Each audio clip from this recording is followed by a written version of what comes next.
नमस्कार प्यारे छात्रों, मैं निर्मल कुमार आप सबों को आपके ही YouTube channel the success centre में एक बार फिर से दिल से स्वागत करता हूं। दोस्तों, हम लोग जेएसएससी के लिए खोट्टा पढ़ रहे हैं। खोट्टा में ये आखिरी गीत का 5वां वीडियो आप लोग बीच में प्रस्तुत होगा, जिसमें कविता संग्रह हम लोग 47 से आगे करेंगे। ठीक है, और एक वीडियो में ही ये आखिरी गीत पूरा समाप्त हो जाएगा। ठीक है, तो आप लोग क्या करें, क्रमवार देखिए। आखिरी गीत नंबर 1, आखिरी गीत 2, आखिरी गीत 3, आखिरी गीत 4, ये आखिरी गीत 5वां होगा और 6ठा में मैं इसका लास्ट करूंगा। तो चलिए यहाँ से देर न करते हुए देखते हैं आखिरी गीत के नंबर 47 नंबर की कविता को। ठीक है, जिसका शीर्षक है आज फूल के डूबे हैं सूरज। आज फूल के डूबे हैं सूरज, इसका मतलब है कि जब सूरज शाम के समय पूरा लालिमा होकर लगता है कि वो फूल गया, फूलना मतलब सूजना जिसको बोलते हैं, हिंदी में सूझ जाता है। उसी तरह जब सूरज पूरा लालिमा को बिखारते हुए जब डूबता है, उसी को कवि बोल रहे हैं कि आज फूल के डूबे हैं सूरज। ठीक है, तो कवि इसके बारे में क्या क्या बोल रहे हैं, देखिए बोल रहे हैं आज फूल के डूबे हैं सूरज, प्राकृतिक भाषा के बुझत मुरुख, पंडित सब कहत है ना, कालुक दिन सुंदर होवत।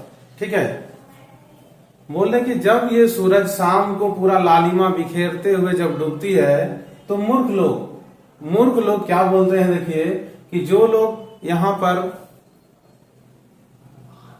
आदमी को ठग कर जिंदा रहते हैं, ठीक है, जिसको आप लोग पुरोहित बोलते हैं, पंडित बोलते हैं, वो लोग मूर्ख लोग क्या बोलते हैं, सूरज को इस लालिमा भरे सूरज को डूबते हुए देखकर बोलते हैं प्राकृतिक भाषा के बुझत मुरुख। तब ये मूर्ख लोग इस प्रकृति की भाषा को समझकर दूसरों को क्या समझाते, वही कवि बोलते हैं कि प्राकृतिक भाषा के बुझत मुरुख, मतलब ये जो प्रकृति की भाषा है इस तरह की, उसको इन लोग समझ के मूर्ख लोग क्या बोलते हैं, देखिए पंडित सब का, ये मूर्ख पंडित लोग कहते हैं कि कालुक दिन सुंदर होवत, कर कि जब ऐसा लालिमा होकर सूरज डूबे तो मान जाए कल का दिन क्या होगा, सुंदर होगा। चाहे निसी दिन बरसत, बोल रहा है कि कल का दिन सुंदर होगा। ठीक है, चाहे कल क्या होगा, बारिश ही क्यों ना हो जाए, लेकिन कल का दिन उन लोग कह देते हैं कि सुंदर होगा। उन लोग को क्या पता कि कल बारिश होने वाला है, क्या होने वाला है, लेकिन उन लोग कहते हैं कि कल का दिन उस सूरज की लालिमा को देखकर कहते हैं कि कल का दिन सुंदर होगा, भले ही कल पूरा बारिश ही बारिश हो। आगे बोलते हैं होनिहार पुतक है ना, लीलार चमके ऐसन कहत ज्ञानी। और ज्ञानी लोग बोलते हैं कि जो होनिहार पूत है, उस समय जो भी आपके घर में कहते हैं कि अगर होनिहार पूत है ना, तो उसका ललाट भी चमकता है। ठीक है, अगला दिन उस चीज को देखकर उन लोग बोलते हैं कि आपके घर के जो भी बेटे हैं, बेटियां हैं, पोता है, पोती है, उन लोगों का ललाट भी चमकता है उस समय। ठीक है, ये ऐसा कहते हैं ज्ञानी लोग। आगे बोल रहे कभी कि जगत अनुभवी सब कहीं कोड़ले है ना बहराए पानी। ठीक है, तो कवि बोल रहे हैं कि इस जगत के अनुभवी लोग ये भी बताते हैं गलतफहमी के तौर पर कि कहां पर अगर कोड़िएगा जमीन को वहां से पानी निकलेगा। ठीक है, तो ये झूठी आडम्बरा भरा कहानी है। ठीक है, कोई भी इंसान जमीन को देख के कह नहीं सकता है कि कहां पर पानी है, कहां नहीं है। ठीक है, आज साइंस का युग है, साइंस के सिवा इन पंडितों के चक्कर में आदमी को नहीं पढ़ना चाहिए। वही कवि कह रहे हैं कि जगत अनुभवी सब, जगत में जो अनुभवी लोग हैं उन लोग कहते हैं कि कहीं कोड़ लें बाहर पानी, कहाँ कहाँ कोड़ने से पानी निकल जाएगा, ये भी उन लोग बताते हैं। आगे कवि कह रहे हैं ई दुनिया तो जुहर गाँव, ओकरे जकर मुहे राव, सेठ फकीर साहब, दिने उल्लू के सूझे कखन है ना, रुचे नाय स्वाद नाय भैले भोजन, मन लागे ऐसन उपाय चाही, लाख बलबीर पुष्ट चाही, किंतु बुझत कहाँ राही, के सुनत की कहे भावे है ना, भाषे कुटूस, आज फूल के डूबे हैं सूरज। कवि बोल रहे हैं, इसके बाद इतना बोलने के बाद कवि बोल रहे हैं ये दुनिया तो जुआ, ये दुनिया जो है वो जुआ का दाव है। मतलब मानो जैसे जुआ, जो जुआरी लोग हैं उन लोग जुआ खेलते हैं, तो वही बोल रहे ये दुनिया पूरा जुआ का दाव है। ये दुनिया में उसी का चलता है जो मुंह से मुफट होता है, ओकरे जकर मुहे राव, मतलब जिसके मुंह में आवाज है, जो बातपटु करने जानता है, जो बातों को इधर उधर करना जानता है, जो आदमी को मोहना, बोली में मोहने का गुण रखता है, वही व्यक्ति का यहाँ पर राज है दुनिया में। ठीक है, जो झूठ बोलकर आदमी को बरगलाता है, उसी दुनिया वही व्यक्ति लोगों का यहाँ पर हमारी दुनिया में राज है। चाहे वो सेठ हो, है ना, चाहे वो फकीर हो और चाहे वो साव है, जो भी लोग हो, चाहे वो फकीर हो, फकीर मतलब जो भी लोग मांगते चलते हैं, फकीर लोग देखते करते हैं वो हो, चाहे सेठ हो, सेठ साहूकार जो आदमी को ऋण वगैरह देता है वो हो, चाहे साव लोग हो, बनिया लोग हो, उन लोग वही लोगों का यहाँ पर राज है। दिने उल्लू का सूझे कखन, कभी बोलते कि दिन में उल्लू को सूझता ही कब है, लेकिन फिर भी आदमी भरम पाल के रखा हुआ है। दिने उल्लू के सूझे ना कखन, मतलब दिन में उल्लू को कब सूझता है, मतलब यहाँ पर जो भी लोग हैं सब उल्लू के समान है, दिन में किसी को दिखता नहीं है। जैसे उन लोग पढ़ा दिया पंडित लोग, वैसे यहाँ के लोग भी पढ़ते हैं। रुचे ना स्वाद ना ही भले भोजन, बोले यहाँ का आदमी ऐसा है कि अगर भोजन में स्वाद ना हो तो उस भोजन को भी नहीं लेते हैं। इतने यहाँ के लोग हैं कि अगर पुष्टिक भोजन मिले, है ना, फल कंदमूल वाला जिसमें स्वाद ना हो, चटकदार स्वाद ना हो, वो भोजन भी नहीं करते हैं वो लोग। इतने आज यहाँ के आदमी लोग वैसे हो गए हैं। ठीक है, मन लागे ऐसा उपाय चाहिए, लाख लाख बलवीर पुष्ट चाहिए। बोल रहे हैं कि उन लोग को मन लगाने के लिए, जो यहाँ के लोग हैं आडम्बरी वाला लोग है, जो दूसरे को ठगते हैं, उन लोग अपने मन लगाने के लिए, है ना, बहुत सारे उपाय खोजते रहते हैं कि कैसे कैसे मेरा मन लगे। ठीक है, चाहे लाख लाख बलवीर पुष्टि चाहिए, लेकिन अगर मान लीजिए कि जो भी यहाँ के विद्वान लोग, उन लोग लाख उन लोग का पुष्टि करेंगे कि ये काम खराब है, ये काम अच्छा है, वो ये नहीं करना चाहिए, वो नहीं करना चाहिए, फिर भी उन लोग उपाय खोजते रहते हैं मन बहलाने का, किंतु बुझत कहाँ रही। लेकिन इतना उपाय बताने के बाद भी उन लोग कुछ भी नहीं समझते हैं। बुझत नहीं रही मतलब कुछ भी नहीं समझते हैं। ठीक है, क्या सुना की कहे भावे भाषा कुटूस, बोलना कौन सुनता है कुटूस की भावों को। कुटूस देखें, झारखंड का इधर उधर उगने वाला, सबसे ज्यादा उगने वाला झाड़ी है कुटूस। ठीक है, तो कवि कह रहे हैं इस पुटूस की भाषा को कौन सुनता है। पुटूस से संबोधित किया यहाँ के ज्ञानियों को। जो ज्ञानी लोग कहते हैं कि जो लोग हैं कि भाई ये नहीं करना चाहिए, ये काम मत करो, गलत काम मत करो, अच्छे विचार रखो, तो उनकी बातों को कौन सुनता है, कोई नहीं सुनने वाला आज के युग में। तो वही कवि बोल रहे हैं, आज फूल के डूबे है सूरज, फिर भी सूरज आज भी लालिमा बिखर के डूब रही है। कवि का इस कविता से यही कहना है, ठीक है, कि कुछ लोग इस धरती पर हैं जो अपने आप को पंडित कहते हैं, अपने आप को ज्ञानी कहते हैं, अपने आप को हाथ देकर बताते हैं। ठीक है, उन लोगों के बारे में कवि कहे हैं कि जरा सावधान रहिए। ठीक है, इस कविता से यही मैसेज मिलता है कि कोई कोई पंडित सूरज की लालिमा को देख के बोल देते हैं कि कल का दिन ठीक होगा, भले ही कल बारिश हो जाए। आपके बेटे को देखकर बोलेंगे कि इनका ललाट चमक रहा है, इनका भविष्य अच्छा होगा, भले वो पढ़े ना पढ़े, वो कहते आपसे ठग लेगा। उसके बाद बोल रहे हैं कुछ अनुभवी लोग तो ये भी कहते हैं कि भाई जहां कहाँ कोड़ा जाए कि पानी निकल जाए। उन लोग को ये भी पता होता है कि अंदर धरती के अंदर में कहाँ पानी है, बताइए। ठीक है, उसके बाद कभी फिर आके बोल रहे हैं कि ये जो दुनिया है ना, इन्हीं लोगों के लिए है ये दुनिया जो ठगते हैं। ठीक है, ये दुनिया पूरी जुआ का दाव है। ठीक है, जो आदमी छलते हैं वही लोगों का यहाँ पर राज है। जो मुंह में वाकपटु की तरह बात बोलते हैं, सबको धीरे धीरे मोहते हैं, जो अज्ञानी लोग हैं उन लोगों को ठगते हैं, और जो ठगी लोग हैं वही लोग इस संसार में आगे बढ़ते हैं। वही कवि कह रहे हैं। ठीक है, जैक फकीर साहब ये लोग ठग रहे हैं सभी लोगों को। ठीक है, बोल रहे हैं कि दीने उल्लू के सूझे कखन, तो यहाँ के लोगों को बोला है उल्लू की संज्ञा दी यहाँ के लोगों को कि उन लोग को बेवकूफ बनाता है और इन लोग बनते जाते हैं। वही कवि बोलने के दिन में इन लोग को सूझता ही कहाँ है। चलिए, ये है कविता नंबर 48 आखिरी गीत का। ठीक है, इसका शीर्षक कवि ने रखा है आज आकाश है नतुन मेघ, मतलब आज जो आकाश है उसमें नया मेघ आया है। नया मेघ कहने का मतलब है कि कुछ भी आज नया होने वाला है, मतलब पट्टा के क्षेत्र में नई क्रांति आने वाली है। सभी लोग इसको समझने लगे हैं। कवि की कविताओं को एक नया आधार मिल गया है। ठीक है, तो कवि बोल रहे हैं कि आज आकाश है नतुन मेघ, धरती नतुन पानी, नित नतुन एक स्वागत है, लागल है ज्ञानी। कवि बोल रहे हैं आज आकाश में नया मेघ है, मतलब नया कुछ आने वाला है, नया परिवर्तन होने वाला है। ठीक है, धरती नतुन पानी, और जो ये मेघ है, ये आकाश में जो मेघ है, जो बादल है, वो वर्षा, उसमें धरती में भी नया नया पानी आ गया है। नित नतुन एक स्वागत है, लागल है ज्ञानी, है ना। इन नए लोगों के स्वागत में, इन नया जो जो भी समाज में नया परिवर्तन हो रहा है उनके स्वागत में हमेशा ज्ञानी लोग तो हमेशा इन लोगों का स्वागत में लगे रहते हैं। अगर समाज में उत्थान की बात हो, समाज में कोई भाषा उत्थान की बात हो, जिसकी भी बात हो, उसमें ये ज्ञानी लोग आगे रहते हैं। तो कवि ने भी यही चर्चा किया है कि कवि डायरेक्टली सीधे तौर पे कह रहे हैं कि खट्टा भाषा जो उनका है उनको अब उनको सिद्धि मिल गई। कवि ने कहा था इससे पहले ही कि उनकी भाषा को सिद्धि मिल गई है, ठीक है। तो अब लोग इस भाषा को जानने लगे, जिसके कारण इन लोग एकदम दिल खोल के स्वागत कर रहे हैं।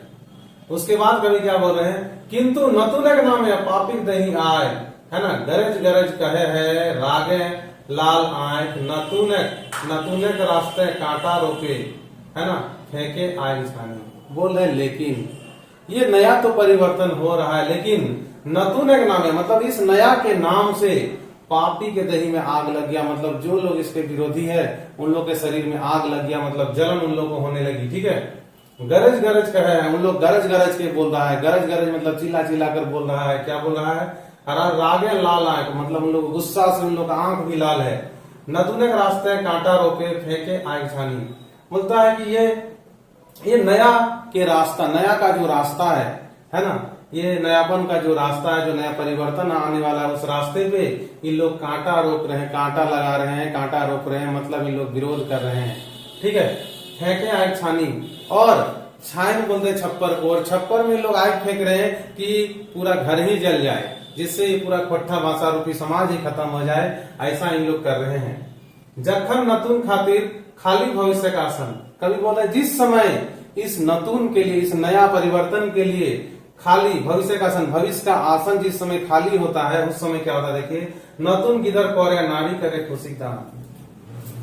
ये जो नया खाली स्थान है नया परिवर्तन के लिए, वो उस प्रकार है मानो जिस समय किसी औरत का गोद खाली हो, उस समय अगर उसकी गोद में कोई बच्चा दे दिया जाए तो वो हंस हंस कर उस बच्चे को रखती है, मतलब खुशी का दान करती है। उसी प्रकार ये नया परिवर्तन का आसन है।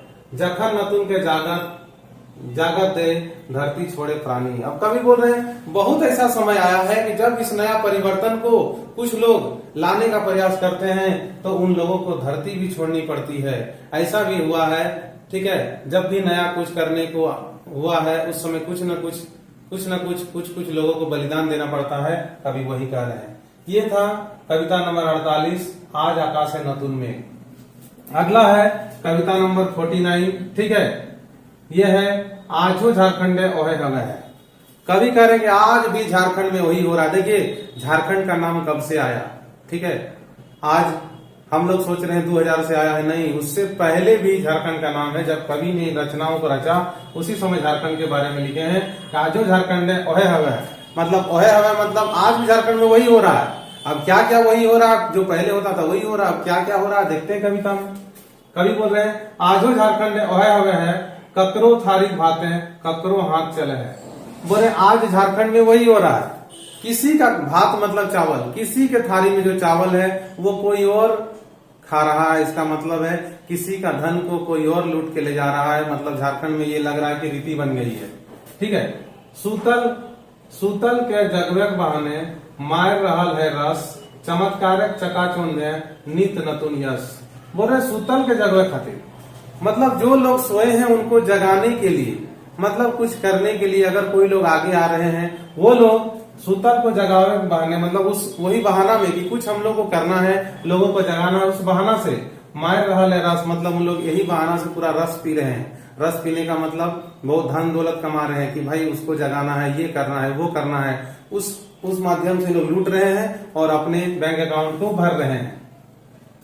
चमत्कारक चकाचौंध है नित नतुन यश। बोला इस चमत्कार करने के, ये जो लोग बोल रहे हैं कि नया परिवर्तन करेंगे, चमत्कारक चकाचौंध है, इस ये जो चमत्कार का जो चकाचौंध है उसमें घुसकर छुप कर इन लोग नित नतुन यश मतलब नया नया यश अपने ऊपर ले रहे हैं, यश की भी प्राप्ति कर रहे हैं। कायलो बेचारा खोवा हाल आजो बेचारा खोवे है। बोला झारखंड के जो ये लोग है वो कल भी बेचारा मतलब असहाय लोग, तो कल भी ये बेचारे लोग खो रहे थे और आज भी ये बेचारा लोग खो रहे हैं। आजो ओहे है ना कविलक दल बाहरे प्रेम भीतरे छल। बोला आज भी वही कबीला के जो लोग थे, जो कबीला के दल का नेतृत्व कर रहे थे, वही लोग आज भी जो कल उन लोग खा रहे थे पी रहे थे, वही आज भी लूटपाट कर रहे हैं। बाहरे प्रेम भीतरे छल, बोला उन लोग को बाहर में तो प्रेम छलक रहा है, बाहर में तो आपके साथ प्यार मोहब्बत दिखा रहे हैं, लेकिन उन लोग के अंदर में छल कपट भरा हुआ है। ठीक है। कायल गावे राम नामक चादर, आज फुल पेंट धोबी धोवल। बोले कल इन लोग राम नाम के नाम का चादर ओढ़ के रखे थे, कल इन लोग राम नाम का चादर ओढ़ के रखे थे कि हम राम भक्त है, हम धार्मिक आदमी है, लेकिन आज फुल पेंट पहन लिया है, और वो भी कैसा, धोबी का धोया हुआ फुल पेंट इन लोग पहनकर तैयार है, पहनकर निकल गया है। काल नौका डूबा हल, आज जहाज डूबे है। बोल रहे थे कि कल तो नौका डूब रहा था, नौका मतलब छोटी नाव डूब रही थी, लेकिन आज ऐसा हो रहा है कि आज पूरा जहाजे डूब रहा है। मतलब कवि का कहना है कि कल तो बेईमानी हो रही थी, कल तो लूटपाट हो रहा था, लेकिन कम हो रहा था, लेकिन आज के युग में उससे ज्यादा लूटपाट हो रहा है, उससे ज्यादा अंधविश्वास फैल रहा है, उससे ज्यादा बुराई फैल रही है। ठीक है। आज वो झारखंड बोले आज भी झारखंड में वही हो रहा है। ये कविता बहुत ही सुंदर पंक्तियों में कवि के द्वारा लिखा गया है। इसमें आपको कोई वर्ड में कोई कठिनाई नहीं है समझने में। चलिए देखते हैं। ये है आंखी गीत का कविता नंबर 50। ठीक है। पूरा हाफ सेंचुरी हम लोग पे पहुंच गए हैं। यह है कविता नंबर 50, जिसका शीर्षक है जखन पंडितक हाथे भाषा कर भार। ठीक है। बोल रहे हैं कि जब पंडित लोगों के हाथों में अगर भाषा का भार दे देते हैं, उस समय वो लोग क्या करते हैं, वही कवि कह रहे हैं कि जखन पंडितक हाथे भाषा भार। तो कह रहे हैं क्या, देखिए, जखन पंडितक हाथे भाषा भार, तखन भाषा चमत्कार, जखन भावुक हाथे भाषा भार, तखन भाषा रसक धार, है ना। तभी है भावुक प्राण, मुक्त कंठे गावा गान, नित की नतुन रागे, नित नतुन तान, है ना। छुए पारे मानुषक हृदय, खोले पारे आंख, अबोध अभागिनी मुँह, दिए पारे वाइट, नतुन फुर्ती नतुन तेज, है ना, सिरे नतुन धार। कवि बोल रहे हैं कि जिस समय अगर भाषा का भार अगर पंडितों को दे दिया जाए तो क्या होता है। कवि बोल रहे हैं जखन पंडित हाथे भाषा का भार, तखन भाषा चमत्कार। जब पंडित के हाथों में आप भाषा का भार दे दीजिएगा कि अब आप ही सब कुछ है, तब उन लोग इस भाषा को चमत्कार मानता है कि ये देवी का रूप है, ये चमत्कार है। उन लोग का तो अलग ही पढ़ाई है, उन लोग डायरेक्ट जोड़ देते हैं देवी देवता पर। ठीक है। उसके बाद कवि बोल रहे हैं जखन भाव के हाथे भाषा ज्ञान भार, तखन भाषा रसक धार। जब एक भावुक के हाथ में भाषा को दे दीजिएगा, मतलब जिन्होंने मनन चिंतन इस भाषा पर किया है, उनके हाथ में अगर भाषा का भार दे दीजिएगा, तब इस भाषा में रसक धार, तब इस भाषा में रस ही रस बरसेगा, रस का अंबार लग जाएगा। ठीक है। रस का मतलब ज्ञान का भंडार। वो इसके बारे में ज्ञान की बातें ही आपको बताएगा, वो इसे चमत्कार नहीं कहेगा, वो इसे मनुष्य की सिद्धि कहेगा, मनुष्य का जो परिश्रम कहेगा। ठीक है। जिस कवि ने इस कविता को इतने अच्छे ढंग से लिखा है, उनकी तारीफ की जाएगी, ना कि इसको चमत्कार कहा जाएगा। वही बोल रहे हैं कि जब भाषा का जो भार उस व्यक्ति को दे दी जाए जो इसके बारे में भावुक हो, इसके बारे में चिंतन किया हो, इसके बारे में मनन किया हो, वो इस भाषा में रस की धार लेकर आ जाता है। ठीक है। तभी है भावुक प्राण, तभी वो इतना मनन चिंतन किया, इसीलिए उसका भावुक प्राण है। ठीक है। मुक्त कंठ है गावा गान, तभी वो मुक्त होकर कंठ से गान गाएगा कि अब तो पूरी भाषा की जिम्मेवारी मेरे ऊपर है, तब उसको कोई चीज का भय नहीं, किसी चीज का नहीं, उसको भाषा को वो संवारने में लग जाता है ना। नित की नतुन रागे, हमेशा वह नए नए राग में इस भाषा को गाने का प्रयास करता है। नित नतुन तान, और नया तान के साथ नए गर्व से इस भाषा का गान को वो करता है। जब एक भाषाई आधारित व्यक्ति पर भाषा का भार दे दिया जाए तब। आगे बोल रहे छुए पारे मानुष हृदय, तब वो ऐसी ऐसी कविताओं को लिखता है जिससे मनुष्य के हृदय को ये कविता छू लेती है। खोले पारे आंख, तब उनकी कविताएं मानो कि लग रहा है कि आंख खोल दी है। ठीक है। अबोध अभागिनी मुँह दिए पारे वाई, तब कवि बोल रहे हैं कि तब ऐसा लगता है कि जो अबोध बालक है, उनके मुंह से भी मानो कि वाक्य निकलता हो, ऐसा हो जाएगा। नतुन फुर्ती नतुन तेज, है ना, सिरे न तुम धार। बोल रहा तब क्या होगा कि भाई नया फुर्ती जगेगा, एक नया फुर्ती बीच में आएगा। न तुम तेज, भाषा का एक अलग तेज ही होगा, है ना। सिरे न तुम धार, और माथा में नया धार, मानो भाषा रूपी, भाषा का ज्ञान का धार बह रहा हो, वैसे इस भाषा को आगे बढ़ाया जाएगा। उसके द्वारा, किसके द्वारा भाई, तो जब हम लोग इस भाषा का, इस साहित्य, ठट्ठा भाषा रूपी साहित्य को एक ऐसे जानकार के हाथों में देंगे जो इस भाषा के लिए मनन चिंतन किए हैं, उनके हाथों में देंगे, तो हमारी भाषा का विकास जरूर होगा। चलिए, ये थी 50 नंबर की कविता। अब जो कविता है वो सबसे इंपॉर्टेंट है, 51 नंबर की कविता, नाच बांदर नाच रे। ठीक है, ये कविता बहुत ही फेमस है, ठीक है, और बहुत ही रुचिकर है, बहुत ही मजेदार शब्दों में लिखा गया है, और जब सिलेबस छोटा हुआ था तो भी इस कविता को रखा गया था। ठीक है, तो ये जो कविता है, देखिए मैं पढ़ के सुना देता हूँ। नाच बांदर नाच रे, मोर चाहे बाँच रे, तोर खातिर सुसनी साग, हमर खातिर माच रे। नाच बांदर नाच रे, मोर चाहे बाँच रे, हमर खातिर सोना चांदी, तोर खातिर कांच रे। नाच बांदर नाच रे, मोर चाहे बाँच रे, हमर खातिर दलान घर, तोर खातिर गाछ रे।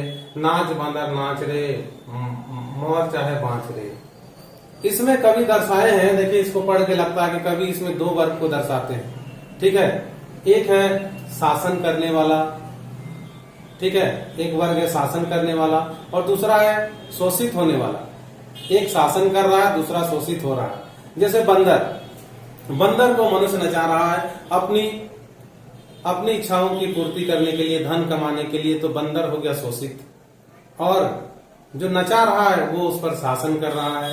ठीक है, तो दो वर्ग का चर्चा किए हैं, तो पूरे समाज के बारे में ये है, सिर्फ बंदर के बारे में ना है। ठीक है, बंदर के बारे में आप सोचेंगे कि बंदर की कहानी तो नहीं, ये पूरे समाज के बारे में है कि हम, हमारे समाज में हमेशा दो वर्ग के लोग पाए जा रहे हैं, एक है शोषित, दूसरा है शासन करने वाला। हमेशा शासन करने वाला ऊपर रह रहा है और शोषित को नीचे रख रहा है। वही कवि ने ये नाच बांदर नाच रे के शीर्षक से जो कविता दिया है, उसके माध्यम से यही बताने का कोशिश किए हैं। ये कवि का बहुत ही सुंदर और रुचिकर कविता माना गया है।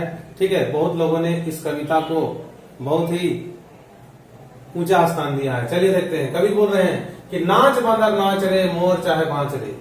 मतलब बंदर को बोल रहे हैं कि नाच बांदर नाच रे, मदारी बोल रहा बंदर को, नाच बांदर नाच रे, तुम नाचो, मरो चाहे बचो, लेकिन मेरे लिए तुम नाचो। तुमको जो भी हो जाए, तुम मर जाओ चाहे बचो, लेकिन तुम नाचो, इस समय नाचो जरूर। ठीक है, तोर खातिर सुसनी साग, हमर खातिर माछ रे। तोर खातिर सुसनी साग मतलब बंदर तो इतना नाच रहा है, तो उसके लिए सिर्फ खाने के लिए सुसनी साग है, और मेरे लिए माछ है। माछ, मछली समझते हैं ना, माछ। सुसनी साग एक प्रकार का साग है जो पानी के ऊपर में उगता है। ठीक है, पानी के ऊपर में ये साग मिलेगा, और पानी के नीचे आपको मछली मिलेगा। तो कभी दोनों को वहीं से लिए हैं कि तोर खातिर सुसनी साग, मगर तुम खाओगे, बंदर को बोला अगर तुम खाओगे तो तेरे लिए क्या है, सुसनी साग तुमको मिलेगा, और हम खाएंगे तो मुझे क्या मिलेगा, माछ मिलेगा, मतलब फल ही फल मिलेगा। नाच बंदर नाच रे, मोर चाहे बाँच रे। नाच बंदर नाच रे, तुम मरो चाहे बचो, उसके लिए कोई मुझे चिंता नहीं है, सिर्फ तुम मेरे लिए नाचो। आगे बोल रहे कवि, हमर खातिर सोना चांदी, तोर खातिर कांच रे। नाच बंदर नाच रे, मोर चाहे बाँच रे। ठीक है, बोल रहे हैं कि हमर खातिर सोना चांदी, तुम नाचोगे तो मुझे जो भी सोना चांदी मिलेगा वो मेरा हो जाएगा। ठीक है, और तोर खातिर कांच रे मतलब तुम्हारे लिए कांच, कच्चड़, कांच है ना, कचकड़ा, प्लास्टिक, ये तुम्हारे लिए, तुमको देंगे ये सब, और हम रखेंगे क्या, सोना चांदी को। ठीक है, नाच बांदर नाच रे, मोर चाहे बाँच रे। हमर खातिर दलान घर, तोर खातिर गाछ रे। नाच बांदर नाच रे, मोर चाहे बाँच रे। मेरे लिए जो हम शासक वर्ग है उसके लिए दलान घर है, और तुम्हारे लिए क्या है, गाछ रे मतलब झोपड़ी है। बात समझ में आई? देखो, मेरे लिए क्या है भाई, महल है, घर है, तुम्हारे लिए क्या है, गाछ है, गाछ में तुम अंदर रहो। नाच बांदर नाच रे, मोर चाहे बाँच रे। कवि इन कविता के माध्यम से हमने कहा कि मात्र दो ही वर्ग का चर्चा की, एक शासन करने वाला, एक शोषित होने वाला। तो कवि बोल रहा है कि बंदर की तरह आदमी को हम लोग नचाते हैं, जो शासन करने वाले हैं वो। तो कवि बोल रहे कि जो मान लीजिए कोई मजदूर है, वो घर को मकान को बनाता है, वो बेचारा अपने धूप में झोपड़ी में रहकर बनाता है, लेकिन उस घर में नहीं रहता है, लेकिन उसका शोषण कितना होता है, धूप में बरसात में वो आपके महल को बनाता है। ठीक है, जो भी राजा वगैरह है, देखते हैं कि सोना चांदी को लूटकर अपने घर में रख लेता है, लेकिन जो यहाँ की जनता है उसको कुछ नहीं मिलता है। आज देख लीजिए कि जो भी नेता वर्ग है, आप ठीक है, बगल का जो भी नेता है, आप देख लीजिए नेता लोगों को, आपके वोट से वो जीते हैं, ठीक है, और उसको मुश्किल से मुश्किल 5 साल ना होने दे, 5 साल के अंदर में देखिए वो बंदा कहां से कहां पहुंच जाता है, और आप जनता वहीं के वहीं रह जाते हैं, उससे भी नीचे हो जाते हैं। वो कहां लग्जरी गाड़ियों में घूमने लगता है आप ही का वोट से, ठीक है, और वो कहां चला जाता है। इसलिए मेरे भाइयों बहनों, मेरे दोस्तों, जरा समझो, ऐसे व्यक्ति को मतदान करो जो तुम्हारे हित के लिए करे। ठीक है, आप देख ही रहे हैं कि बेरोजगारी का आलम कैसा है। आज झारखंड में 21 साल होने वाला है झारखंड के अलग हुए, ठीक है, और रोजगार की एकदम कमी ही पता चल रहा है कि रोजगार झारखंड में है ही नहीं। उससे पीछे उसी के साथ जो राज्य बने वहां रोजगार का भरमार लग गया, लेकिन हमारे झारखंड में तो कोई रोजगार ही नहीं है।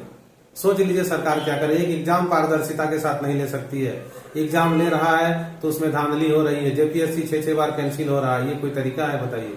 आपका जेएसएससी का फॉर्म निकला, फॉर्म निकल के 2 बार डेट बढ़ गई, उसमें लड़का कोर्ट में पहुंचे हुए हैं। तो क्या है, हमने किस महापुरुष को जिता के भेजा है, जरा सोच लीजिए। गलती उनमें नहीं है, गलती हम में है, तो उस गलती को अगली बार से सुधार लें। एक योग्य पुरुष खोजे जो आपके लिए काम करे, ठीक है, उसको मतदान करें आप। चलिए अगला कविता है हमारा, कविता नंबर 51 था ये 52। इसका जो शीर्षक है, हम पकिया लाल रंग, मतलब मैं पकिया मतलब पक्का, मैं पक्का लाल रंग हूँ। कवि का कहने का तात्पर्य है कि मैंने ठान लिया है, मैं कभी अपने मार्ग से भटकूंगा नहीं। कवि ने जो ठाना था कि मुझे इस पट्टा को ऊपर लेके जाना है, तो कवि ने अपने मन में ठान लिया था। वही कवि बोल रहे हैं कि मैं पकिया लाल रंग हूँ, मैं पक्का लाल रंग हूँ, मैं दूसरा कोई कलर इसमें नहीं मिक्स करूंगा, मैं लाल हूँ तो मैं लाल हूँ।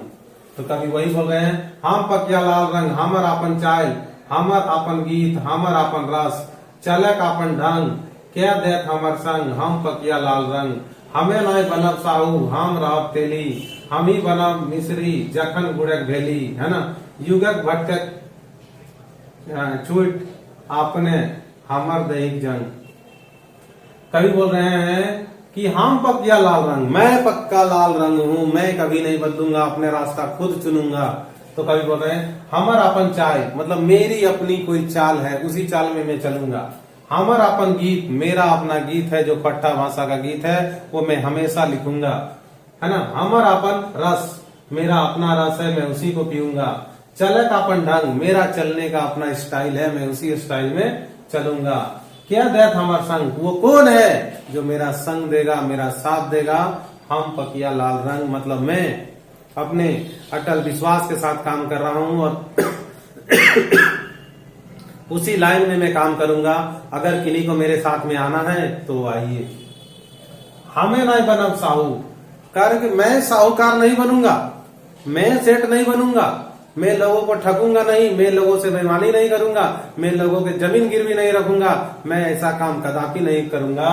हम रहब तेली, मतलब मैं तेली ही बन के रहूंगा। तेली मतलब तेल पिसूंगा, परिश्रम करूंगा और उस तेल को बेचूंगा। मेरा नाम है मैं तेली हूँ, तेली ही रहना चाहता हूँ, मैं साहूकार कभी नहीं बनना चाहता हूँ। ठीक है, कभी कह रहे हम ही बना मिश्री, जखन गुड़क भेली, मैं ही मिश्री बन जाऊंगा। मिश्री वो छोटा सा मिश्री आप देखे हैं, चीनी से थोड़ा सा बड़ा होता है, उसको बोलते हैं मिश्री, वो बहुत मिठास होता है उसमें।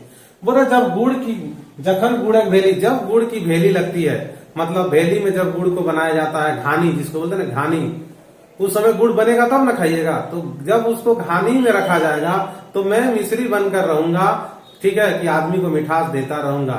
मतलब जब गुड़ बनेगा भी ना, उस समय उससे पहले मैं मिश्री बना हुआ रहूंगा, ताकि मेरी मिठास को लोग ले सके।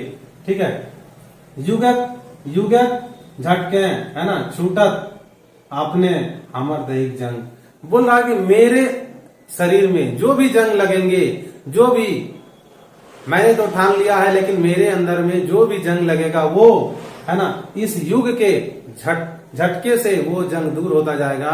मतलब मैं जब चलूंगा तो आदमी के संपर्क में आऊंगा, मेरी गीत, मेरी उन लोगों के संपर्क में आएंगे तो जो भी कहने का तात्पर्य है कि मेरी गीतों का जो भी त्रुटि रहेगा वो धीरे धीरे दूर होता रहेगा, मैं उसको दूर करता रहूंगा और मेरी कविता इसी तरह चलती रहेगी, है ना। खोट्ठा भाषा मेरा चलता रहेगा, हम खोट्ठा भाषी हैं, खोट्ठा भाषी ही रहेंगे और खोट्ठा में ही कविता लिखेंगे। चाहे दुनिया इधर से इधर हो जाए, मैं नहीं आऊंगा, मैं नहीं हारूंगा। अगर किसी को मेरी कविता की तरफ आना है, खोट्ठा भाषा की तरफ आना है, वो बेशक आ सकता है। ना मैं चाल बदलूंगा अपनी, ना मैं रंग बदलूंगा, ना मैं अपना वो दृढ़ संकल्प बदलूंगा। ठीक है, कवि का कहना यही है। यह है कविता नंबर 52। अब यहां से हम लोग देखेंगे आगे। देखिए, ये है कविता नंबर 53 जो आंखें गीत से लिया गया है। इसका शीर्षक है हम आर ऊ। ठीक है, तो देखते हैं कवि इसमें हम और ऊ मतलब होता है वो। ठीक है, तो कवि हम और ऊ कविता में क्या कहना चाहते हैं, चलिए देखते हैं। कवि बोल रहे हैं हम आर ऊ, हम खोजे हृदय आसन, ऊ खोजे राज, औकर आंखी ऊंच नीच, हमर आंखी लाज, हम खोजी आपन गौड़े, डाढ़ धरती लौक, ऊ खोजे अटकल रहो, है ना, लौके दहिक जौक, हम खोजी फूलक माला, ऊ खोजी ताज, हम खोजी आपने बुझू, है ना, ऊ कहे हमरे सुनू, बातें उठूक बातें बैसू, हम खोजी पुरुषक तेज, ऊ खोजे लंबा सलाम, ऊ खोजी मानुषक मने, है ना, उठुक नदीक वेग, बलि राजक जमीन आपे, बोना तीन देग, ऊ खोजे भिक्षुक वेश, हम खोजी वीरक साज, है ना, आपन धन धनी हम, परक धने ऊ, रसक भूखा भौरा हम, फूलक पोका ऊ, हम खोजी जियंत मानुष, ऊ खोजे लाश। कवि कह रहे हैं कि हम आर ऊ, ठीक है, हम और वो, हम खोजी हृदय आसन, ऊ खोजे राज। मतलब हम, मतलब कवि बोल रहे मैं किसी के हृदय में वास करने की कामना कर रहा हूँ, किसी के दिलों में राज करने की कोशिश कर रहा हूँ। ठीक है, और ऊ खोजे राज मतलब वो राज सिंहासन खोज रहा है। वो कवि जिनके बारे में चर्चा किए हैं वो व्यक्ति यहाँ पर अपना राज कायम करना चाहता है, वो राज सत्ता चाहता है। ठीक है, औकर आंखी ऊंच नीच, हमर आंखी लाज, मतलब उसकी आंखों में ऊंच नीच का भाव है ना। ऊंचा, कोई लोग ऊंचा है, कोई नीचा है, ऊंच नीच का भाव उसकी आंखों में है। और हमारा की लाज मतलब मेरी आंखों में मर्यादा है, सबके लिए इज्जत है, सबके लिए प्यार है, सबके लिए प्रेम है, हम सबको एक समान समझने वाले हैं। हम खोजी आपन गौड़े गढ़ाई धरती लौक, ऊ खोजे लटकल रहो, है ना, लौके दहिक जौक। बोला कि हम खोज रहे हैं कि जो भी संसार का लोग हो वो अपने पैरों पर खड़ा हो, वो दूसरों के पैरों पर ना खड़ा हो। कहने का मतलब है दूसरों के बात पर ना चले, वो अपनी विचारधाराओं के अनुसार चले। कभी बोल रहे कि मैं ये चाहता हूँ, लेकिन वो क्या चाहते हैं कि मैं जोंक की तरह, जोंक आप लोग जानते हैं, जोंक एक परजीवी होता है जो खून चूसता है। ठीक है, तो वो कवि ने जिनको दर्शाया है वो व्यक्ति क्या करता है, उस जोंक की तरह लटक कर आदमी के बीच में रहना चाहता है और आदमी का खून चूसना चाहता है। हम खोजी फूलक माला, ऊ खोजी ताज। फूलक माला मतलब होता है सम्मान, किसी का मान करना, सम्मान करना। जब हम लोग तरफ देखते हैं कि कोई नेता वगैरह आता है, किसी का माने कोई लोग सम्मान करता है तो उसको फूलों की माला उसके गले में डालकर उसका सम्मान किया जाता है। तो कवि वही बोल रहे हैं कि हम खोजी फूलक माला, कि हम फूलों की माला खोज रहे हैं, मतलब हम अपना मान सम्मान खोज रहे हैं। और ऊ खोजे ताज मतलब वो ताज खोज रहा है, मतलब अपने सिर पर वो राज मुकुट खोज रहा है, मतलब राजा बनने की आस लेकर वो खोज रहा है। हम खोजी आपने बुझू, ऊ कहे हमरे सुनू, बातें उठो बातें बैसो। कवि बोल रहे कि हम खोज रहे हैं कि जो भी प्राणी हो, जो भी व्यक्ति हो, ठीक है, वो उनमें अपनी समझदारी हो, वो अपने से समझे सब कुछ को, अपने अंदर के भावनाओं से सब कुछ को समझे। और वो क्या कहता है कि वो कहे हमर सुनो, मतलब वो कह रहे कि मेरी सुनो, हमेशा मेरी सुनो, आपकी कुछ नहीं सुनेंगे आप सब कुछ। अगर मैं दिन को दिन बोलूं तो आप दिन मान लीजिए, अगर मैं रात को रात कहूं तो आप रात मान लीजिए, अगर मैं बोल दूं कि ये खराब है तो आप खराब मान लीजिए, बोल दूं कि ये अच्छा है तो उसको अच्छा मान लीजिए। मतलब मैं जो जो कहूं आप वही मान लीजिए। ठीक है, अगर मैं कहूं उठ तो आप उठ जाइए, खड़ा हो जाइए। अगर मैं कहूं कि बैठ जाइए तो क्या करिए, बैठ जाइए। हम खोजी पुरुषक तेज, ऊ खोजे लंबा सलाम। बोले हम खोजते हैं कि पुरुषों में तेज हो, अपना यश हो, अपना कीर्तिमान हो, है ना, अपना गौरव हो, हम वो खोज रहे हैं। और ऊ खोजे लंबा सलाम, मतलब वो खोज रहा है कि हमको कोई सलाम करे, है ना। और वो भी कैसा सलाम भाई, लंबा सलाम, मतलब लंबे समय तक आपको सलाम करे, मतलब आपका गुलाम बनकर रहे, वो खोज रहा है। ठीक है, आगे बोल रहे कभी, हम खोजी मानुषक मने, है ना, उठुक नदी बेग, बलिराजक जमीन आपे, वनक तीन डेग।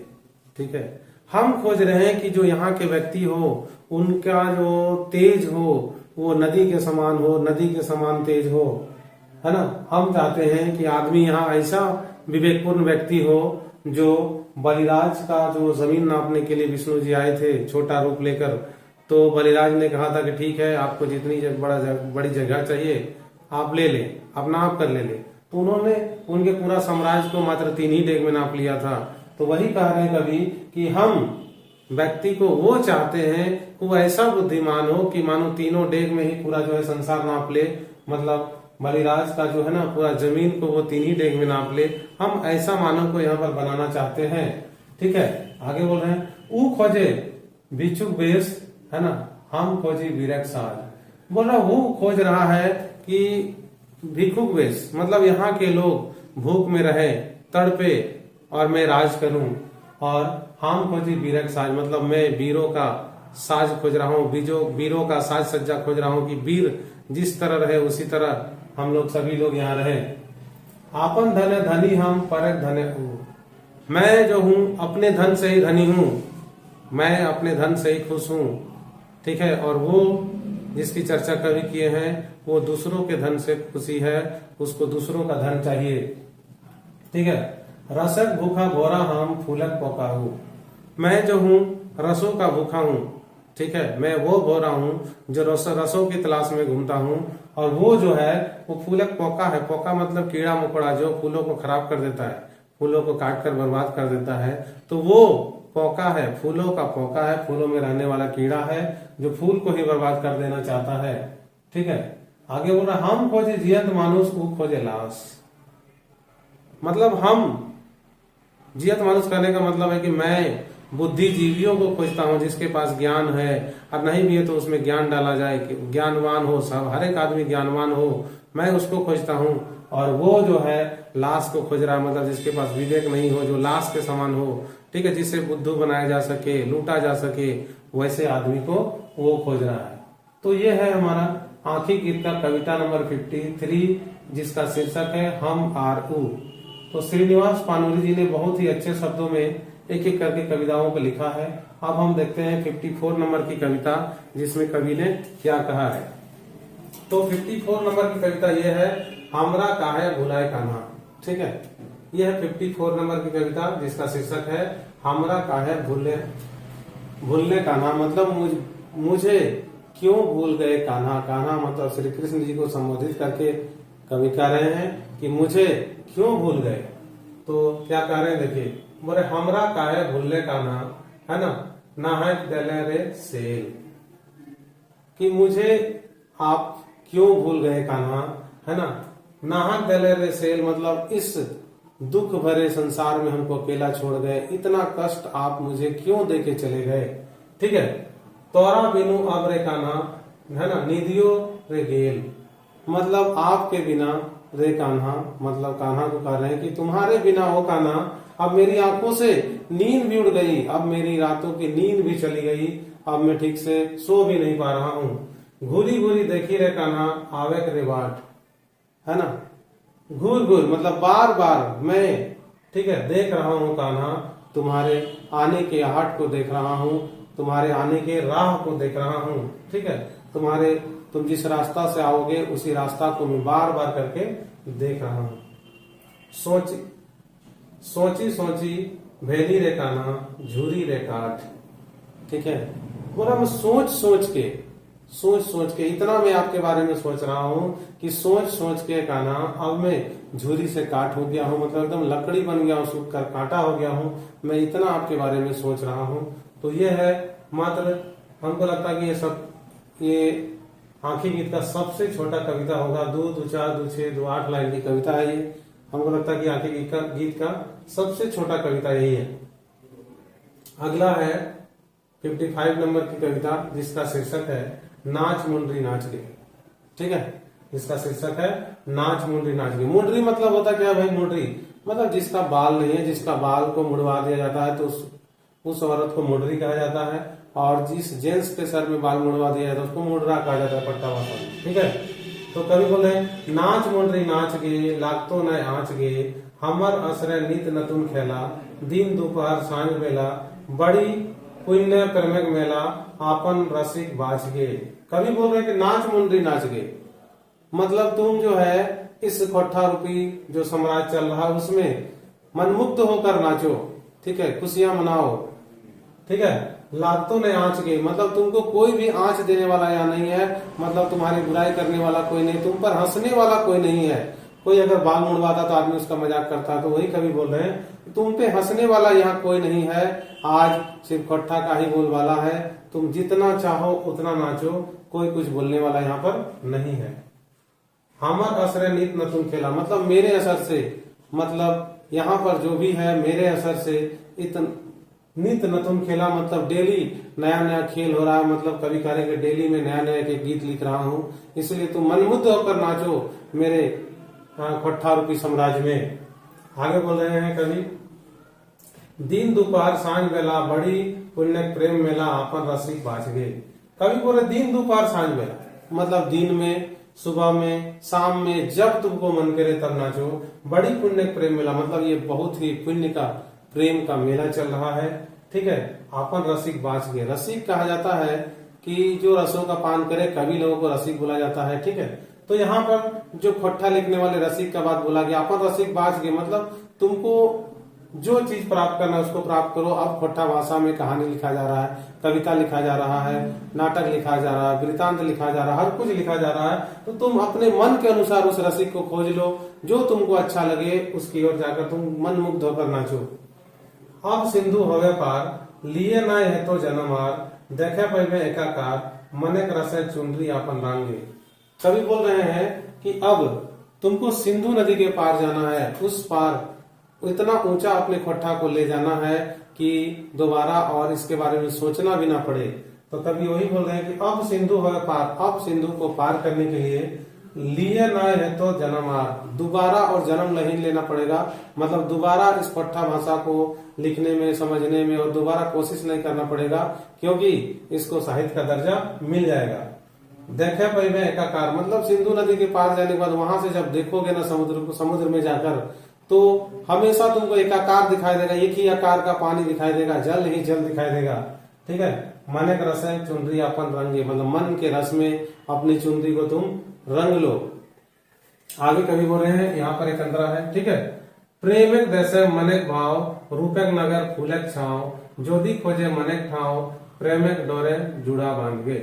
कवि बोल रहे हैं प्रेमिक देश है मतलब ये जो खोट्ठा रूपी प्रेम का जो देश है उसमें मनेक भाव मतलब मन के भाव से नाचो, खुशी मनाओ। ठीक है, रूपक नगर है ना, फूलक छाव मतलब ये जो रूप का नगर है, ये जो रूप का नगर बैठा है, इसमें फूलों की छाव है, पेड़ों की छाव नहीं, फूलों की छाव है। मतलब तुमको एकदम अच्छा माहौल, खुशनुमा माहौल मिलेगा, तुम नाचो।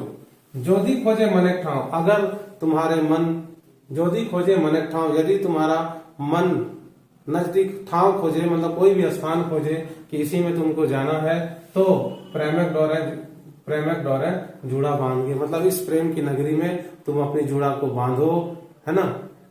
चलिए अगला जो है ये है 56 नंबर की कविता, जिसका जो शीर्षक है तौर आसे बांधे घाटे। बांध घाट, अब बांध घाट किसको बोलते हैं? तालाब, आप लोग तालाब को बोलते हैं खोट्ठा भाषा में बांध, और घाट बोलते हैं वहां पर जो घाट बनाया जाता है नहाने के लिए, पानी लाने के लिए। ठीक है, वहां से घाट में जाके आदमी नहाता है, पानी लाता है, उसको बांध का घाट बोला जाता है। तो कभी वो वही बोल रहे हैं कि तौर से बांध घाटे मतलब तुम्हारे इंतजार में उस तालाब के घाट में। ठीक है, देखिए क्या बोल रहे हैं, बोले तौर से बांध घाटे, आज जो सखी डहर देखी मतलब तुम्हारी याद में वो तालाब के घाट पर आज भी सखी मैं तुम्हारा डहर देखी, मतलब तुम्हारा रास्ता देख रहा हूँ। ठीक है। बीतल कते बूंद वर्षा, कते जाड़ा शिशिर बसंत, कते आंधी कते तूफान, कते गर्मी कते हेमंत। कवि बोल रहे हैं बीतल कते बूंद वर्षा, मतलब कितनी जो बारिश हुई वो बीत गई। ठीक है, तब से मैं यहीं पर तुम्हारा इंतजार कर रहा हूँ। कते जाड़ा शिशिर बसंत, मतलब कितना जाड़ा आया और पार हो गया। कितने शिशिर, मतलब कितने ठंडे का मौसम आया वो भी चला गया। कितने बसंत ऋतु आए वो भी चले गए। बसंत ऋतु मतलब गर्मी का आगमन हुआ, वो भी चला गया। कते आंधी कते तूफान, कितने आंधी आए और कितने तूफान आए। कते गर्मी कते हेमंत, कितना गर्मी आए और कितने हेमंत, मतलब कितने ठंडा के समय आया, सारा चला गया। कते धारा गैल बोए, मतलब कितनी धारा बह गई, इतना जो बारिश हुआ कितनी पानी का धारा बह गई। किंतु आंख तौर बटे, लेकिन ये जो मेरी आंखें है वो तुम्हारी और ही है। ले सुगंध पवन आवे, जाय छोड़ हमर ठावे, है ना। जरल मोरल, है ना, उसट गावे, झूठे तौर स्मृति फूल, बिरह जरल कंठे, तौर आसे बांध घाटे। कवि बोल रहे हैं कि ले सुगंध पवन आवे, तुम्हारे नाम का जो खुशबू है वो लेकर पवन मेरे पास आ रहा है। जाय छोड़ हमर ठावे, और मेरे पास आकर, मेरे ठाव में, मेरे समीप आकर उसको छोड़कर चला जाता है। जरल मरल उसट गांव, मतलब ये जो बगल का जो गांव है उस गांव, है ना, को कभी जरल मरल गांव बोल रहा है, मतलब निष्ठुर गांव जिसको बोला जाए। तो उस गांव में झूठे तौर स्मृति फूल, मतलब तुम्हारी यादों का फूल वहां पर झूठा है। ठीक है, कोई तुम्हारी याद के बारे में बताया गया है कि तुम वहां पर हो, वो जो मिथक कथा है, मतलब ये जो झूठे तौर स्मृति फूल, मतलब तुम्हारा यादगार का जो फूल है वो झूठा है। बिरह जरल कंठे, मतलब आवाज में भी, है ना, बिरह मेरी हो गई है, कंठ मेरा जल गया है। तौर आसे बांध घटे, मतलब तुम्हारी याद में तालाब के किनारे। ठीक है, यह है 56 नंबर की कविता। अब यहां से हम लोग देखते हैं आगे। चलिए, ये है आंखें गीत की 57 नंबर की कविता। ठीक है, इसका शीर्षक है ईटा एगो तपस्या। मतलब कवि जो ये कर रहे हैं, ये जो खोट्ठा का उजागर कर रहे हैं, खोट्ठा भाषा को उजागर कर रहे हैं, खोट्ठा भाषा में कविता लिख रहे हैं, वो एक तपस्या के समान है। जिस प्रकार पहले ऋषि मुनि लोग कुछ भी पाने के लिए तपस्या करते थे, उसी तरह कवि भी तपस्या कर रहे हैं इस खोट्ठा भाषा रूपी साहित्य को लिखने में। तो कवि बोल रहे हैं ईटा एगो तपस्या, ईटा एगो योग। कवि बोले कि ये जो मैं कर रहा हूं, जो कविता लिख रहा हूं, यह एक तपस्या के समान है, यह एक योग के समान है, साधना के समान है। ठीक है, करल धर ले पानी फेरे, आपन प्रशंसा करो। कहता यदि ये जो मैं योग कर रहा हूं, इसमें अगर मैं प्रशंसा का रोग अगर हम पे लग जाए, कि हम इसमें अपनी प्रशंसा करने लगे, अपनी तारीफ करने लगे, तो मानो करल धरल पे पानी फिर जाएगा, या जो मैं कर रहा हूं उस पर पानी फिर जाएगा। ठीक है, आज मानिक सिंहासन है, बैठे खातिर लोग, है ना, कर रहा है एड़ी चोटी पसीना एक। कवि बोल रहे हैं आज मानिक सिंहासन, मानिक सिंहासन मतलब आज जो मानव का सिंहासन है, मतलब आदर वाला सिंहासन है, सम्मान वाला सिंहासन है, उस सिंहासन को पाने के लिए, है ना, उस सिंहासन में बैठने के लिए, है ना, कई लोग एड़ी चोटी एक कर रहे हैं, अपना पसीना निकालकर पूरा मेहनत कर रहे हैं कि हमें वो मान सम्मान वाला ताज मिले, मैं उस मान सम्मान वाले कुर्सी पर बैठूं जहां से मुझे वो सम्मान मिले। आगे कवि कर रहे हैं निकल रहा है मायक पूजे, है ना, आज दलक दल। आज जो है सभी लोग जाग गए हैं और इस मातृभाषा के प्रति और मातृभूमि के प्रति प्यार होने के कारण आज दल के दल लोग इस मातृभूमि की पूजा में निकल रहे हैं, मातृभाषा की पूजा में निकल रहे हैं। लौरे भेजल मालाक बदल लेके युक्तिक बल, और ये जो लोग निकल रहे हैं घर से अपनी मातृभाषा की पूजा करने, अपनी मातृभूमि की पूजा करने, वे लोगों का जो पहले, है ना, माला था, जो पहले उन लोग माला चढ़ाते थे, वो माला आंसुओं से भींगा हुआ था। उस माला को इन लोगों ने, है ना, इन लोगों ने उपायों से, युक्तिक बल मतलब उपायों के बल से उस माला को अच्छा बना दिया और वही माला लेकर ये लोग जा रहे हैं। वही कवि का कहना है यहाँ पर, लौरे भिंजल माला बदल लेके युक्तिक बल, मतलब जो लौर से भिंजा हुआ जो माला था उसको इन लोगों ने उपायों से बदल दिया उस माला को, और नया माला लेकर इस भाषा रूपी देवी को पहनाने के लिए चल दिए। आज युगक आंधी युग यात्री है ना, साधना जैसे योग, यहाँ के जो भी लोग ये घर से पूजा करने के लिए निकले हैं, मतलब ये भाषा को जगाने के लिए निकले हैं, वे लोग, ठीक है, साधना कैसे भोग, मतलब इस साधना तपस्या वाले जो तपस्या जो ये लोग कर रहे हैं उसकी भोग में उसको भोग करने के लिए उन लोग आज जो है युगक आंधी युग यात्री, मतलब आंधी की तरह ये लोग यात्री बनकर निकले हैं। मतलब सभी लोग निकले हैं घर से कि आज धरती माता या फिर मातृभाषा की पूजा की जाए, मतलब लोग जाग गए, कवि का कहना यही है। ठीक है, ये जो तपस्या है, ये भोग विलास का तपस्या, मतलब खोट्ठा भाषा को ऊपर ले जाने का जो तपस्या है वो कवि कर रहे हैं, और कवि ने अपनी इन पंक्तियों से इसी तरह का भाव प्रकट किया है। अब अगला जो कविता है, कविता नंबर 58 है ना, ये रहा 58, जिसमें कवि क्या कहना चाहते हैं देखते हैं। थोड़ी लंबी कविता है। इसमें कवि बोल रहे हैं, धीरे धीरे बोल सखी, मतलब धीरे धीरे बोलो तुम सखी। ठीक है, तो कवि बोल रहे हैं धीरे धीरे बोल सखी, धीरे धीरे बोल। कवि बोल रहे हैं कि धीरे धीरे बोलो सखी और धीरे धीरे बोल, मतलब कोई सुन ना ले इसलिए धीरे धीरे बोल। युग युग एक बंद द्वार चरण घाते खोल। कवि बोल रहे हैं कि युग युग एक बंद द्वार, मतलब तुमको जहां पर सफलता नहीं मिली है वो अंधकारमय द्वार को अब तुम खोलो, क्योंकि अब तुम्हारे पास वो उपाय आ गया है, तुम में वो ज्ञान आ गया है। ठीक है, तो क्या करो, युग युग एक बंद द्वार, मतलब युगों से जो दरवाजा तुम्हारे लिए बंद है उस द्वार को तुम चरण घाते खोल, मतलब लातों से मारकर ही तुम खोल दो। ठीक है, आजो निंदा गोदी सुतल जरल मरल देश, यह जो देश है, ये अंधकार में जो देश है वो आज भी जरल मरल की तरह सोया हुआ है। तुम अपने हल्ला मत करो, तुम आओ चुपचाप और अपनी लातों के मार से इस दरवाजा को खोल दो। यही कवि यहाँ पर कर रहे। निठुर नियतिक कठोर हाथ है सहे नाना क्लेश, है ना। ये जो निठुर निष्ठुर, जिसको निष्ठुर कहा जाए, निष्ठुर हृदय, ठीक है, निष्ठुर नियतिक कठोर हाथ है, मतलब यह जो नियति का कठोर सजा तुमको दिया गया है। ठीक है, सहे नाना क्लेश, तुम बहुत सारे क्लेश को सह चुके हो, अब और ना सहो। ठीक है, आजो दारुण भूखे चले माथा सबे घोल, आज भी जो भी लोग भूखे हैं, ठीक है, दारुण भूख मतलब बहुत ज्यादा भूखे हैं, ठीक है, उन लोगों भूख के जलन से आज भी उन लोगों का माथा, है ना, माथा सबे गोल, मतलब माथा गोल गोल घूम रहा है, मतलब उन लोगों को बहुत जोर से भूख लगा, भूख से उन लोग जल रहे हैं। ठीक है, आजो पानी भरे ज्ञानी आजो धनी मानी, बोल रहे हैं आज भी, अच्छा यहाँ छूट गया ना, धीरे धीरे बोल सकी, मतलब ये सब धीरे धीरे बोलो।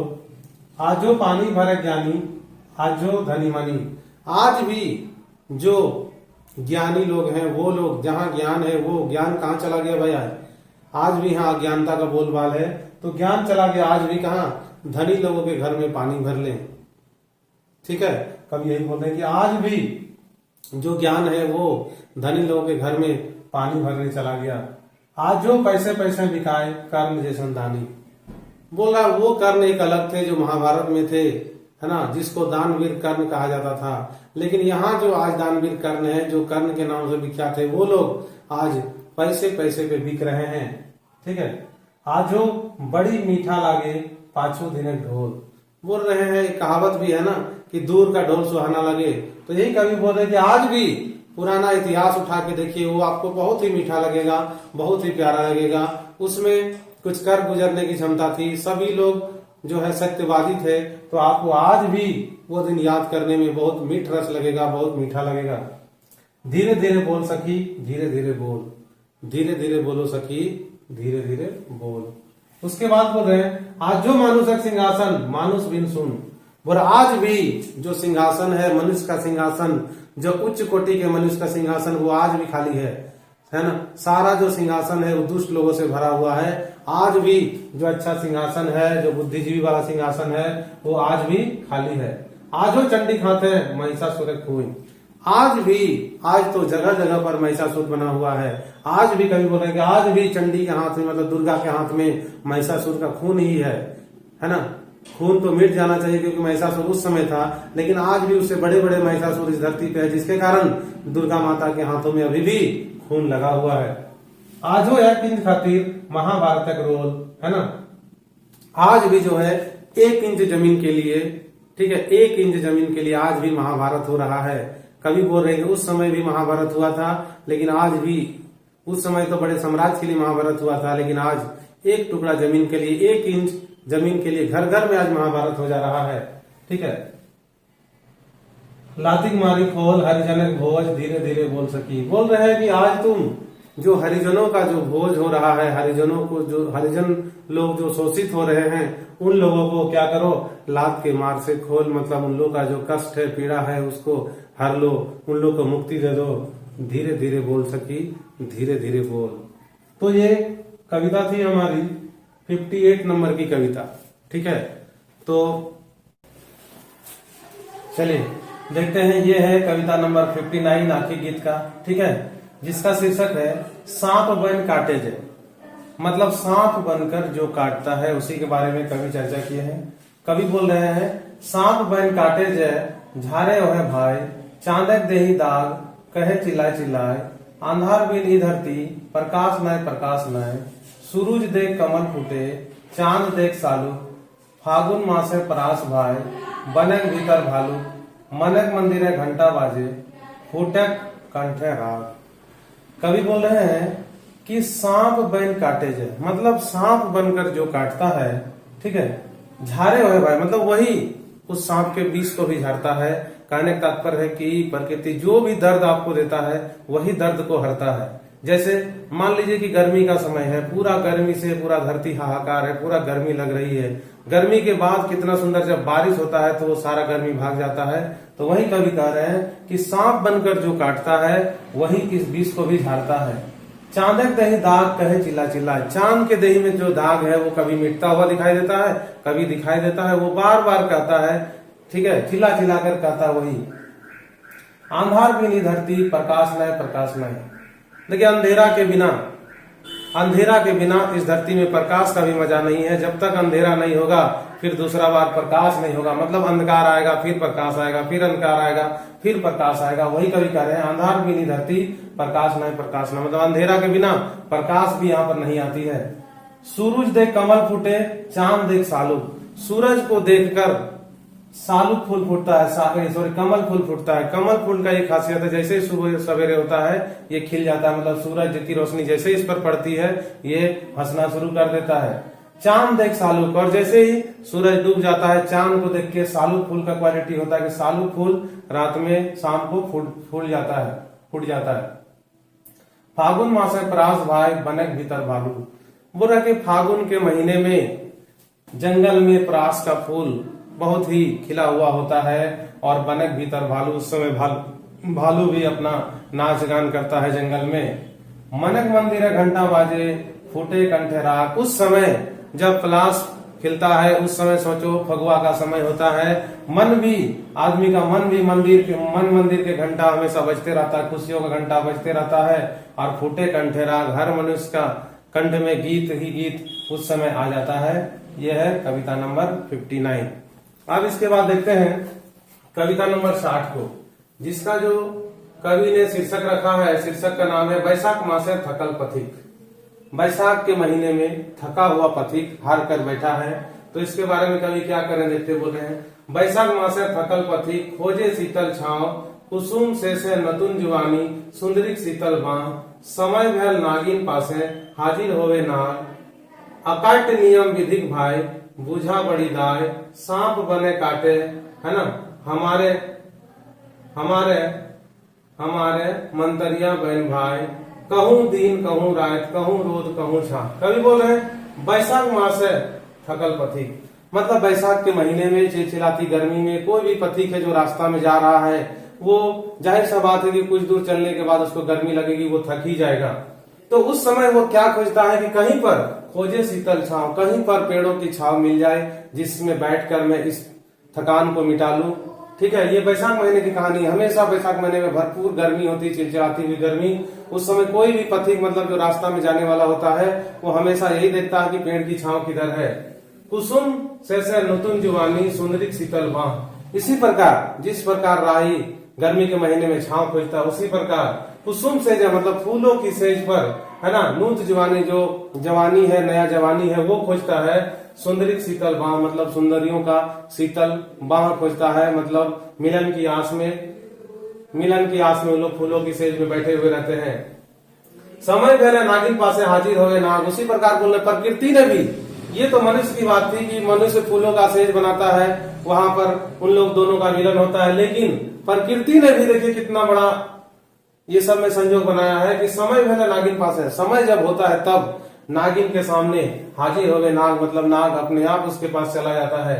अकाट नियम विधि भाई बुझा बड़ी दाय, मतलब ये अकाट नियम है, मतलब इसको कोई काट नहीं सकता, इस नियम को कोई काट नहीं सकता। ये विधि का ऐसा नियम है जिसको कोई नहीं काट सकता है।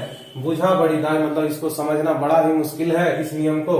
ठीक है, सांप बने काटे हमारे मंतरिया बहन भाई, मतलब सांप बनकर अगर कोई काटा है तो उसको मंतरिया, मंत्र जानने वाला व्यक्ति उसको उस विष को उतारता भी है। कहूं दिन कहूं रात कहूं रोज कहूं छां, बोला कहीं पर प्रकृति का ये अजब नियम है, कहीं पर दिन होता है, कहीं पर रात होता है, कहीं पर रोज मतलब धूप होता है और कहीं पर छाव होता है। ये अकाट्य नियम है, इसको कोई काट नहीं सकता है। ठीक है, प्रकृति में ऐसा ऐसा नियम है जिसको कोई नहीं काट सकता, हम और आप कभी नहीं काट सकते हैं। अगला कविता नंबर ये था 60, यह है 61 नंबर की कविता में कवि बोल रहे हैं 20 सूत्री कार्यक्रम हमर मन चिंता गम, मतलब 20 सूत्री जब कार्यक्रम होगा, 20 सूत्री कार्यक्रम जब आया था भारत में, हमको लगता है इंदिरा गांधी के समय चल रहा था 20 सूत्री कार्यक्रम। उस समय कवि जब लिख रहे थे तो कवि ने उस समय का चर्चा किया है कि 20 सूत्री कार्यक्रम जब आया उस समय कवि के मन में चिंता आई, इसके लिए मनन चिंतन होने लगा कि 20 सूत्री कार्यक्रम आएगा तो क्या क्या होगा, कवि उसका चर्चा किए हैं। तो देखिए 20 सूत्री कार्यक्रम हमर मन चिंता गम, हवे देश अन्न भय ढेकी चोट धम धम धम। बोले 20 सूत्री कार्यक्रम जो आएगा तो बहुत ही मन में चिंता का विषय होगा, बहुत ही मन में खुशी का विषय होगा, उसके बारे में चिंतन मनन करने का विषय होगा। उस समय जब 20 सूत्री कार्यक्रम यदि लागू हो जाए तो हवे देश अन्न भय मतलब अन्न का भय जो है बना हुआ, अन्न का जो कमी है वो घर पूरा हो जाएगा। हमारे देश में कभी अन्न की कमी नहीं होगी। ढेकी चोट धम धम धम, चारों साइड में ढेकी का आवाज सुनाई देगा। ढेकी किसको कहते हैं? ढेकी कहते हैं जो गांव घरों में लकड़ी का बनाया हुआ होता है, उसमें धान को कूटा जाता है। ठीक है, तो वही बोल रहे जब अन्न ही अन्न आ जाएगा, धान ही धान सबके घर में आ जाएगा तो ढेकी तो धम धम का आवाज सुनाई देगा सबके घरों से। गाँव गाँव पाठशाला, खेते खेते पानी नाला, योगी फेंक मृगशाला। बोला कि गाँव पाठशाला मतलब गांव गांव में स्कूल खुल जाएगा, बच्चे पढ़ने लगेंगे, सभी लोग शिक्षित होंगे। खेते खेते पानी नाला, और नाला निकालकर खेतों तक पानी पहुंचाया जाएगा, जिससे हमारा भारत पूरा समृद्ध एकदम हरा भरा भारत होगा। योगी फेंक मृगशाला, जो योगी लोग जो योगी बन रहे हैं उन लोग उस मृगशाला को छोड़कर किसान बन जाएंगे, यहाँ खेती करने लगेंगे, अन्न धन घर लाने लगेंगे, है ना। योगी मतलब वही लोग योग धारण कर रहे हैं। जैसे देख रहे हैं कि खाने का नहीं है, पीने का नहीं है, कुछ भी नहीं है, तो उन लोग योग वैराग धारण करके चले जाते हैं, दाम्पत्य जीवन को ग्रहण नहीं करते हैं। तो उन लोग भी ये जो मृगशाला पहनकर योगी बन रहे उसको फेंक कर उन लोग भी कहाँ पर आ जाएंगे? किसान बन जाएंगे। यहाँ पर ऐसा विश्व कार्यक्रम आएगा जिससे सभी लोग खुशहाल हो जाएंगे। आने गिरनी छम छम छम, भूल मुनिस सबे कास। मुनिस कहा जाता है, मुनिस आदमी रखता है। मुनिस हम लोग के इधर कहा जाता है कि किसी को अपने घर में बंधुआ मजदूर रखना, काम करने के लिए उसको एवज में पैसा देना, धन देना, ठीक है, उसी को बोला जाता मुनिस। तो आने गिरनी धम धम छम छम छम मतलब घर की जो मालकिन है, गृहिणी है, वो धान उन घर खेत से छम छम करती हुई लेकर आएगी, है ना। भूल मुनिस सबक संग मतलब मुनिस का कोई भी चिंता वो नहीं करेगी कि मेरा घर का जो गोरखिया, उसको गोरखिया कहा जाता है, वो है, वो मेरा घर का काम करेगा। मुनिस का चिंता छोड़ देगा उन लोग और अपने लाने लगेगा खुशी से, है ना। करिया नाय श्री निवास, कानू खील कहूं घास, कन्हू बेसी कन्हू काम बोल रहे हैं। श्रीनिवास जी जो कविता लिखे हैं वो बोल रहे हैं कि मुनिस का भी आस कोई नहीं करना है, ठीक है। कहूं खील कहूं घास, तब उस समय दिखाई देगा कि कहीं पर जमीन खाली है, कहीं पर घास है। कहूं बेसी कहूं कम, मतलब कहीं पर ज्यादा खेती हो रहा है, कहीं पर कम खेती हो रहा है। उसके बाद आगे बोल रहे हैं सुखल टाणी गहूं फूटल, आरिक धारी फूल, दुख चिंता दूरे भागत, युगक भूखल टनटनाए उठल। कवि बोल रहे हैं कि सूखल टाणी गेहूं फूटल, मतलब जो सूखा टाण है जिसमें कुछ नहीं हो रहा था, उसमें अब नाला करके पानी ले जाया गया, उसको खेती योग्य बना गया, उसमें गेहूं लगाया गया जिसमें पूरा गेहूं ही गेहूं फूट रहा है। आरी धारी फूल, और आरी का जो साइड किनारा है जहां पर खाली है उसमें भी पानी पटाकर फूलों की खेती की जा रही है। दुख चिंता दूर भागत, अब जो है जो भी किसान का दुख चिंता है, ये विश्व स्तरीय कार्यक्रम आ जाने से उन लोग का चिंता एकदम दूर दूर भाग जाएगा, ठीक है। युगक भूखा टनटनाए उठल, युगो युगो से जो भूखा है वो उसका पेट भरेगा और टनटना उठेगा, मतलब उसका दिमाग एकदम दुरुस्त हो जाएगा, वो हमेशा काम में लगा रहेगा, है ना। डाकत बम बम बम, ज्योति सफल होवे विश्व सुंदरी कार्यक्रम, ठीक है। तो जो भी भूखा लोग है उन लोग खुशी से डाकत बम बम, मतलब उन लोग ढकार मारता रहेगा हमेशा, खा के अन्न खा के। उन लोग का घर में सभी लोग, कोई भूखा नहीं होगा, कोई गरीब नहीं होगा, कोई दरिद्र नहीं होगा, सभी लोग जो है यहाँ के धनी होंगे। सभी स्कूल विद्यालय आ जाने से सभी बच्चे पढ़ाई करेंगे, सभी लोग शिक्षित होंगे, सबके दिमाग में ज्ञान भरेगा। यदि ये सफल हो गए विश्व सूत्री कार्यक्रम, मतलब यह जो विश्व सूत्री कार्यक्रम है वो अगर सफल हो गया तो भारत में ये सब काम होगा। तो ये थी कविता नंबर 61 नंबर की कविता थी, ठीक है, जिसको मैंने समझाया, ठीक है। तो साथियों कैसा लगा आपको मेरी वीडियो, कमेंट करके बताइएगा। यहाँ तक कि आखिरी गीत 61 नंबर तक कविता को मैंने आपके बीच लेकर आया। इसके बाद की कविताओं को मैं अगला वीडियो में आप तक पहुंचाऊंगा। तब तक मुझे इजाजत दें, ठीक है। खुश रहें, आबाद रहें, घर में पढ़ते रहें, ठीक है। और मेरी वीडियो को लाइक शेयर कमेंट जरूर करते रहें, और उससे ज्यादा आपको अगर ज्ञान मिले तो सब्सक्राइब भी जरूर कर लें, ताकि मैं जैसे ही नया वीडियो यहाँ से डालूं आप तक पहुंच जाए। चलिए यही मैं विदा लेता हूँ। जय झारखंड।